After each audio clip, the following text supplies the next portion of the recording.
कि आप ऐसा ना हो कि ऐसी हरकतें करें कि आपका इदारा बदनाम, आपकी वजह से आपके टीचर्स पर उंगलियां उठें।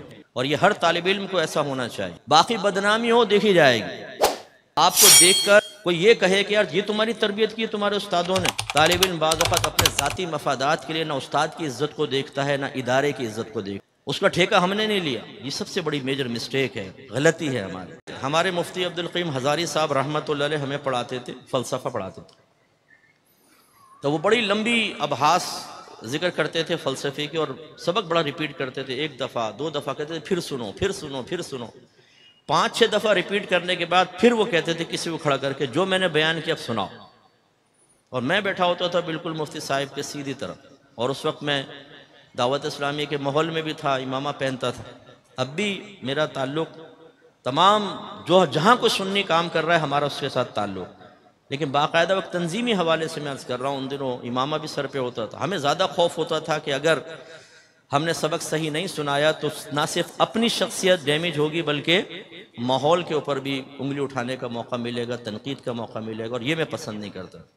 और ये हर तालिब इल्म को ऐसा होना चाहिए कि आप ऐसा ना हो कि ऐसी हरकतें करें कि आपका इदारा बदनाम हो, आपकी वजह से आपके टीचर्स पर उंगलियां उठें, आपको देखकर कोई ये कहे कि यार ये तुम्हारी तरबियत की तुम्हारे उस्तादों ने।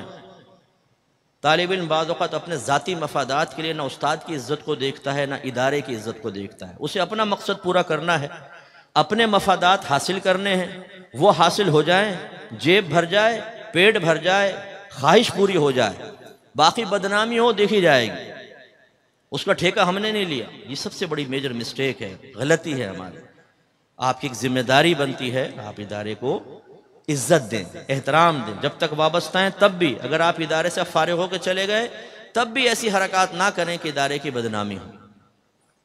तो फिर वो हमें सबक बयान करना होता था, तो वो एक मुफ्ती साहब की एक सख्ती से, उनके रोब से ये बरकत बड़ी हासिल हुई कि सुना और याद कर लिया।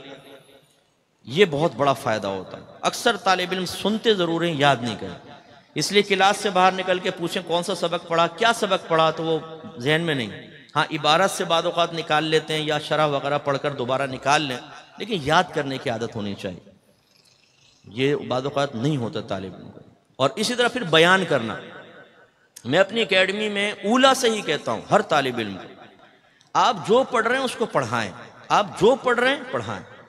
कोई एक बच्चा झमूरा पकड़ लो, एक फेसबुक पर अपना एक पेज बना लो और ऑफर करो मुफ्त में आलिम बने, बड़ी सी हेडिंग डालो मुफ्त में आलिम बने, फ़कीर हाजिर है, जो पढ़ें पढ़ाते जाएं, जो पढ़ें पढ़ाते जाएं। यकीनन शुरू में बिल्कुल ऐसा ही होगा जैसे घर वाले आपको एक आटे का पेड़ा दें और कहें बेटा रोटी तो बना के बताओ, तो आप बनाना शुरू करेंगे तो पेड़ा काबू में नहीं आएगा, और फिर वो टेढ़ी मेढ़ी रोटी और ऐसा गिरेगी जैसे पाकिस्तान का नक्शा।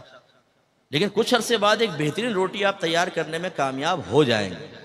तदरीस का भी ये मामला है, शुरू में जब आप पढ़ाते हैं तरतीब समझ में नहीं आती, जुमले समझ में नहीं आते, लेकिन जब आप ऊला से ही पढ़ाना शुरू करते हैं तजरीबा होना शुरू होता है, फिर अगली क्लास आई उसकी किताबें पढ़ाई, उससे अगली, तो ज़माना तालिब इल्मी में ही आप बड़ी बड़ी किताबें पढ़ाने के काबिल हो जाते हैं।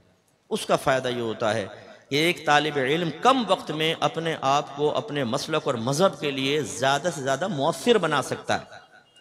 हमारे यहाँ क्या होता है, अभी तो पढ़ रहे हैं ना, पढ़ते जा रहे हैं दौरे हदीस तखस्सुस, अब इसके बाद अब हम पढ़ाना शुरू करेंगे। अगर आपने 6 साल में फ़र्ज़ कर लें तखस्सुस कंप्लीट कर लिया, अब इसका मतलब है आप जब पढ़ाना शुरू करेंगे, इससे पहले आपने नहीं पढ़ाया तो ऊला पढ़ाएंगे पहले, या बड़ी कोई एक किताब पढ़ाएंगे, 1 साल तो वो चलेगी, फिर उससे अगले साल वही पढ़ाएंगे या एक और किताब पढ़ाएंगे, फिर उससे अगले साल यही पढ़ाएंगे या एक और किताब। कितने अरसे में जाकर पूरा दर्स निज़ामी पढ़ाएंगे। इसलिए हमने तो अल्लाह का बड़ा करम है, अपने असातिज़ा की तवज्जुह की बरकत से ज़माना तालिब इल्मी में ही सारी किताबें ना सिर्फ पढ़ी बल्कि 2-2, 3-3 मरतबा पढ़ा भी दी थी। मेरे 53 के करीब अपने शागिर्द थे जिनको मैं पढ़ाता था, खुद पढ़ता भी था पढ़ाता। फ़ायदा क्या हुआ, ज़माना तालिब इल्मी में ही पढ़ाने का मलका भी हासिल हुआ, तो आगे हमें दिक्कत नहीं हुई।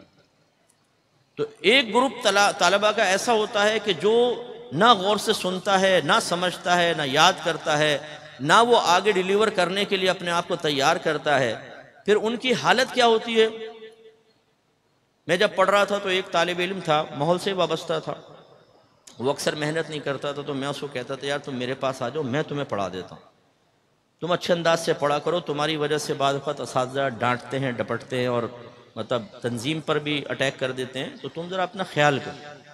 अच्छा आऊँगा नहीं आऊँगा, ये करते करते मैं फारिग हो गया, मैं यहाँ पे तदरीस शुरू कर दी। वो कुछ अरसे बाद मिला तो पता चला कि वो बर्गर की रेड़ी लगा रहा है, उस पर बर्गर बेच रहा है।